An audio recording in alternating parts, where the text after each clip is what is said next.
fraternal saludo para ustedes y por supuesto para toda la audiencia. Bueno, ¿qué análisis le da usted en estos momentos lo que está sucediendo en la capital tolimense y en la región frente al tema de inseguridad? Usted tiene un texto que justamente pide soluciones reales. Efectivamente, partimos de una necesidad de diagnóstico, pero un diagnóstico serio, no un diagnóstico, digamos, mediático, de carácter populista, como el que están haciendo quienes hoy, en vez de gobernar, se dedican a ser influencers. Pero no les vamos a cargar la responsabilidad de una cuestión que tiene una trazabilidad histórica. Y sin embargo, vamos a tener algo en cuenta. La inseguridad es un tema estructural, en tanto la seguridad, en conceptos de bienestar social, va a integrar todos los elementos y dentro de ellos eso que hoy relatamos como inseguridad, y ponemos por eso el acento en lo que es recuperar la capacidad institucional, dejar de basar nuestros discursos de excusa y, digamos, de propaganda para limpiar la imagen y ver cómo nos están aceptando en redes sociales o la ciudadanía de cara a las elecciones, en la falacia de que es el empoderamiento del mal sobre el bien, porque es lo que a la final sintetizan. Entonces, un diagnóstico serio, recuperar la capacidad institucional y atender todos los elementos, todas las dimensiones que hacen parte del concepto de seguridad. Marco, frente a este tema de no cargarle todo a nuestros entes gubernamentales, pero justamente ellos son los que han permitido que día a día vaya creciendo esta problemática. ¿Desde hace cuánto tiempo tenemos justamente esta situación en nuestro departamento del Tolima? Pues nosotros en Colombia, en general, tenemos que hacer lecturas por periodos, ¿no? Son más de 200 años de vida republicana, trazados o significados y resignificados por violencia y corrupción desde los virreinatos, si nos vamos a ello. Por supuesto, hay unos episodios capitales para entender el actual fenómeno. Tendríamos que arrancar de la violencia, por ejemplo, pretender justificar todo el tema de caldo de cultivo para la cooptación hacia grupos irregulares, simplemente hablando de ideologías o buscando, como dice el cuento de la fiebre en las sábanas, diciendo que se trata de ideologías que permean y vuelven mal a la gente sin tener en cuenta el desplazamiento, la periferia, los cinturones de miseria, la marginalidad creada por precisamente una ausencia de políticas claras y sobre todo de una gestión correcta. Cuando, quiero hacer la claridad, decimos que no es cargar todo a los entes gubernamentales, me refiero a no cargar a un gobernante como tal, pero sí cuestionar de manera transversal la capacidad institucional, porque hay unos modelos de gobierno, ¿sí? Tenemos una constitución del 91, ya más de 30 años en función, y lo que vemos son unas herramientas, vemos toda infraestructura, seamos técnicos en lo operativo, debemos de lanzar, como dice el cuento, bombas de humo, velos de humo, cortinas de humo, y digamos cómo ha funcionado esto y qué es lo que ha fallado en ese tema de integración de estos elementos para garantizar la seguridad. Marco, hace algunos días sucedió un tema en la 20 con quinta de una granada. Se vienen registrando extorsiones en diferentes sectores de nuestro departamento del Tolima, entre otras problemáticas. ¿A qué le podemos alinear esa responsabilidad en esos momentos de que día a día pues aumentan todos estos crímenes? Tengamos en cuenta algo y vamos a hablar del operativo. Lo quería hacer la señora alcaldesa de Ibagué, por supuesto también la gobernadora, en vez de, como diría Tennessee Williams, espetar pomposos discursos. La granada fue detonada de manera controlada, quiere decir que la granada no fue lanzada. Una granada a distancia, en las condiciones en las que la encontraron, no es una cuestión que haga parte propiamente de un artefacto explosivo vía atentado, porque tendría otros dispositivos, un activador electrónico, incluso manual, pero de otra índole. O sea, se la encontraron técnicamente. Pero ¿qué pasa acá? ¿Cuántos años llevamos? Recuerdo yo, año 96, una especie de llegada del cuerpo policial de aquel entonces, todavía en el ejercicio de neutralizar estructuras del narcotráfico, a la séptima etapa del Jordán. Sí, mencioné el barrio, pero no quiero satanizar porque además es un problema muy amplio. E incluso en el Espinal, si mal no estoy, en el barrio San Rafael, por la fabricación de armas hechizas. Y eso hace referencia para entender que es un problema muy amplio y que aquí se advirtió, cuando en el 2016 un momento estratégico, que se necesitaba bloquear todo lo que era el crecimiento del crimen organizado vinculado a la actividad delictiva del narcotráfico desde el suroccidente. Pero pilas también, aquí ¿qué sucede? Ladrones, tenemos crónicas de la colonia, ¿sí? Sobre el ladrocinio, el ladronzuelo y demás, de la actividad de pillaje.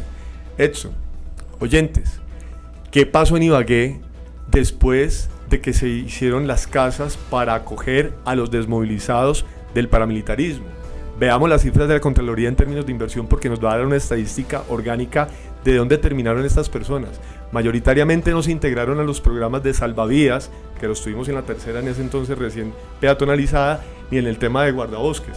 Tuvimos una mínima inserción en esto. Entonces, ¿a dónde fueron? Pues la diáspora negativa de integrarse a estructuras que nos llevan a un fenómeno muy grave, y es la delincuencia común migrando hacia el crimen organizado. Entonces, por eso podemos decir no solamente una granada ahorita en el 2025, 2018, ¿fue verdad o mentira que capturaron un miembro del Clan del Golfo con una arma de largo alcance en Boquerón? Entonces tenemos una presencia constante, pero lo que no es constante es la verdad, la caracterización, el diagnóstico, el que hablamos inicialmente, por parte de las entidades, de las instituciones a cargo de ello.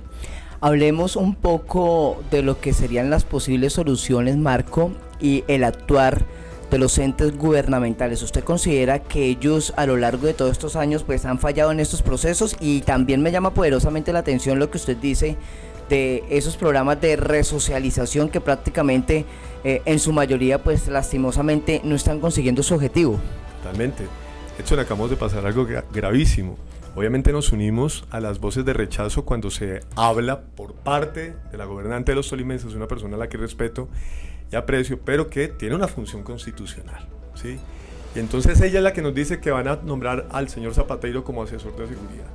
Y luego sale el señor Bocanegra, jefe de esa cartera, a decir que no fue nombrado en ningún momento, que no fue una relación, digamos, con un vínculo laboral.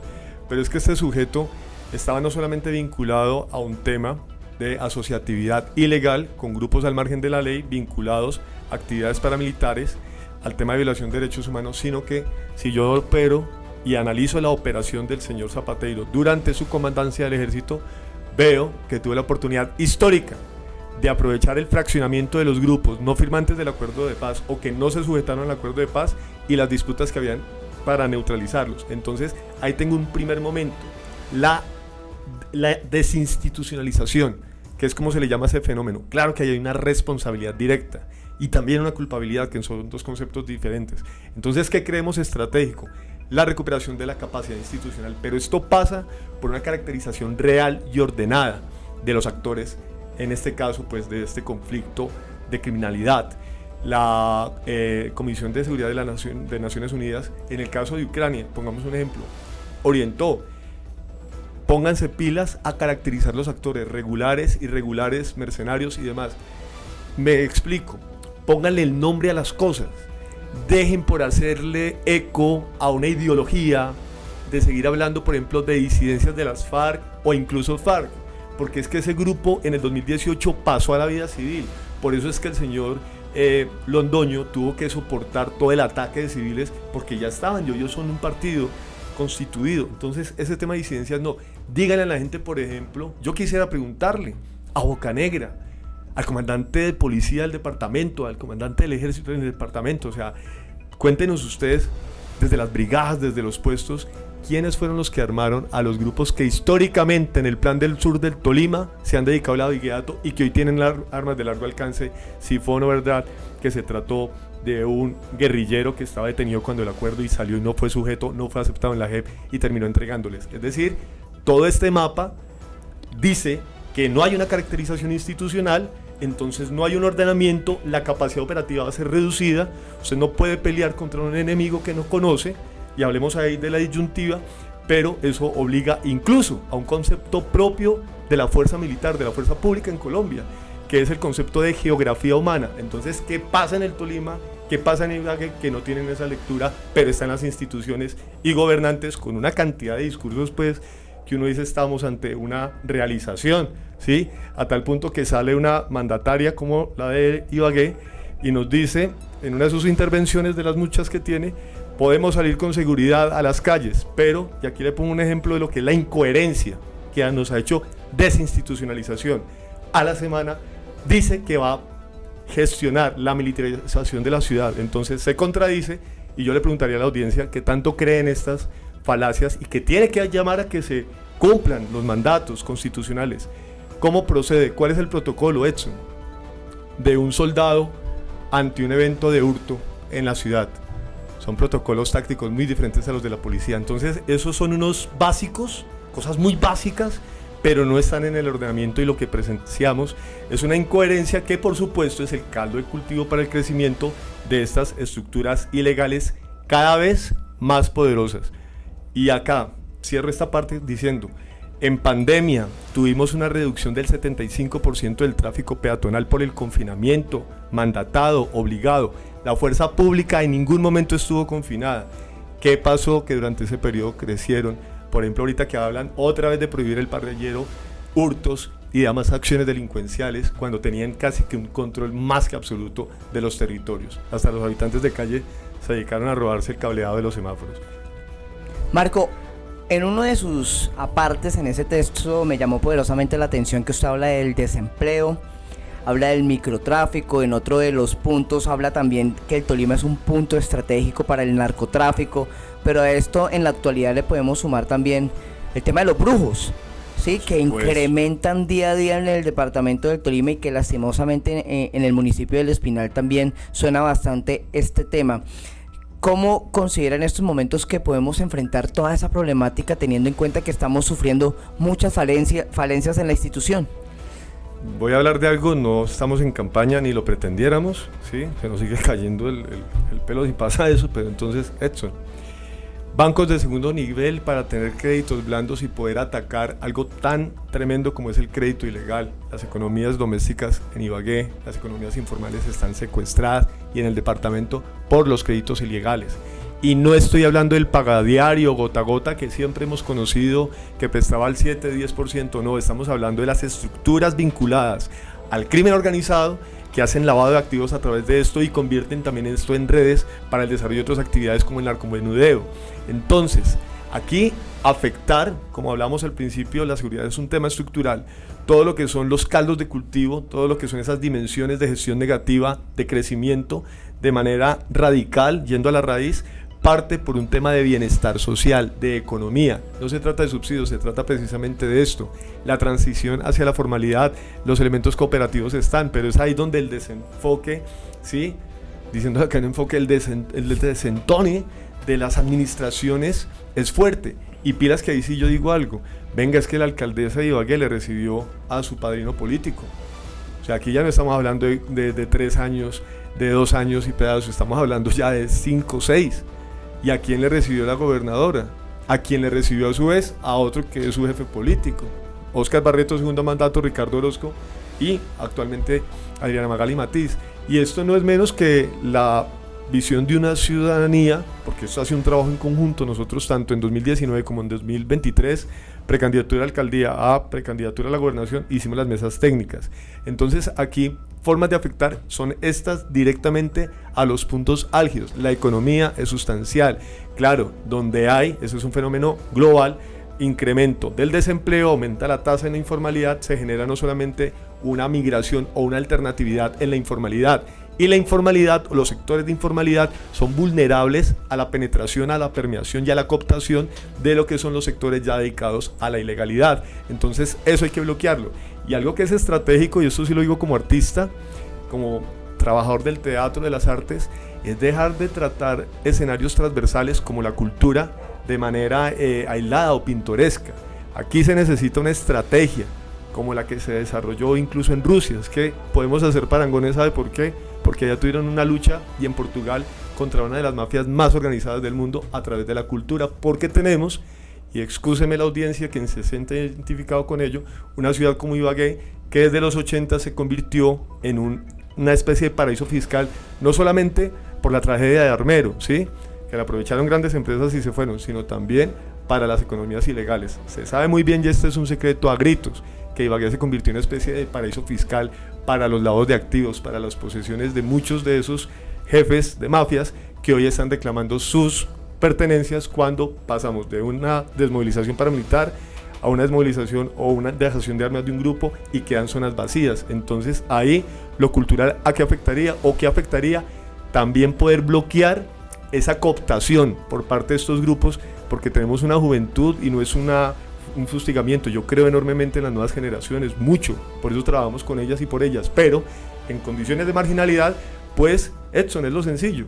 Yo he sufrido toda la vida humillaciones, violencias, y pues veo la oportunidad de convertirme en un sicario, en un cobrador o en una especie de correo humano para el narcomenudeo, y tendré plata y tendré armas y nivelo fuerzas. Entonces, esos son como momentos estratégicos, pero lo central, lo capital, es recuperar la capacidad institucional, que se dediquen a lo que tienen que dedicarse, ¿sí? Lo que llamábamos en el 2019 única misionalidad, que es que las instituciones a cargo de la seguridad, que la fuerza pública se dedique a su tarea, ¿sí? Y en sus correspondientes áreas. Militarizar, Ibagué en este momento nos deja clara la propuesta, que no conocen cómo opera tácticamente la policía, que es ponerle una limitante a su accionar. Más bien dejen de poner las bandas, las orquestas y eso, y que todo el personal se dedique a lo que tiene, porque estamos en un momento álgido crítico, y permitan entonces que el ejército y las otras partes de la fuerza pública se dediquen al área rural. Es bloquear. Yo estuve en el ejército como soldado regular, tuve que patrullar, y yo recuerdo que había una cuestión que se llamaba cierre y contención. ¿Cuál es el problema de hacerle cierre y contención a la entrada y salida de estos grupos que se supone tienen mapeados cuando hablan de una cantidad de programas y cosas? ¿Sí? Pero entonces capacidad institucional sería básicamente el tema central. Marco Prieto, para ir finalizando, se vienen unas elecciones legislativas, presidenciales, luego, al año siguiente, unas elecciones locales. ¿Cuáles deben ser esas principales propuestas de todos estos aspirantes, teniendo en cuenta la coyuntura que usted menciona en materia de seguridad del departamento del Tolima? Porque hay que decirlo, Marco, muchos vienen, nos pintan pajaritos en el aire y no terminan haciendo absolutamente nada de lo que prometen. Pero ¿cuáles deben ser esas promesas de campaña? Hacer el verdadero mapa o la caracterización y el diagnóstico en el contexto de la función pública, un estado del arte. ¿Cuál es la situación de orden público real? ¿Qué grupos hay? ¿Cuáles son las zonas de mayor influencia y demás para generar los mapas de riesgo y vulnerabilidad? Y no solamente contrarrestar la acción delincuencial, sino proteger a la sociedad civil que no está inmersa en esto y que es víctima. Democratizar el acceso económico, ¿sí? En el debate que tuvimos allá en la Uniminuto en marzo del 2019, yo propuse el tema del banco de segundo nivel y apareció, por ejemplo, el hoy concejal Bolívar diciendo que él iba a hacer eso con Infibagué, un banco de segundo piso. Háganlo porque la gente con acceso a créditos blandos empieza a tener otras condiciones de vida, y eso impide que se vean estos fenómenos que terminan siendo aprovechados por los grupos al margen de la ley. Y esto en el contexto del ejecutivo. En el contexto legislativo, aquí sí hay que entender que no es de levantar castigo sobre castigo. Colombia es una república, una nación sobrepoblada de legislación, y eso da fuerza, digamos, al cuestionamiento. Pero hay que recuperar la credibilidad también en la fuerza pública. Entonces, en el legislativo, yo creo que sí hay cosas muy puntuales que se pueden hacer, desde los corporados hasta los que habitan en el Capitolio. Vamos a hacer control, díganselo a la ciudadanía real sobre la fuerza pública. Yo no vengo a desmeritar, admiro lo que hacen, conozco también el interior por la experiencia que les he comentado. Mayoritariamente hay personas que quieren trabajar, muchas tienen vocación de servicio, pero ellos mismos las llaman las manzanas podridas. ¿Qué carajos hacemos para tener una acción efectiva contrarrestando esta cuestión de la inseguridad en ese aspecto, cuando tenemos una fuerza pública permeada por la corrupción, cuando tenemos militares, desde soldados rasos hasta comandantes vinculados a grupos ilegales? Recuerde usted el caso del Bronx, capturaron al coronel encargado de esa área porque estaba asociado con los Saiyajines. Entonces, esto está en todos los lugares. Los órganos de control y los controles internos, eso sí lo puede hacer el legislativo, y en conjunto democraticen el acceso a la economía y al bienestar social para que haya una posibilidad real de funcionar con la seguridad de manera estructural. En ese texto hablamos de verdad, justicia, la verdad como tal, la justicia y la seguridad. Esas dos o esas tres son, digamos, las herramientas para funcionar como sociedad y tener una seguridad realmente propia en un Estado social de derecho. Marco Prieto, gracias por acompañarnos en Enfoque TV. A ustedes, Edson, a Mesa de Trabajo de Verdad, y a los oyentes un llamado. Somos el constituyente primario, ¿sí? En nuestro cuerpo, en nuestra organicidad reposa la soberanía.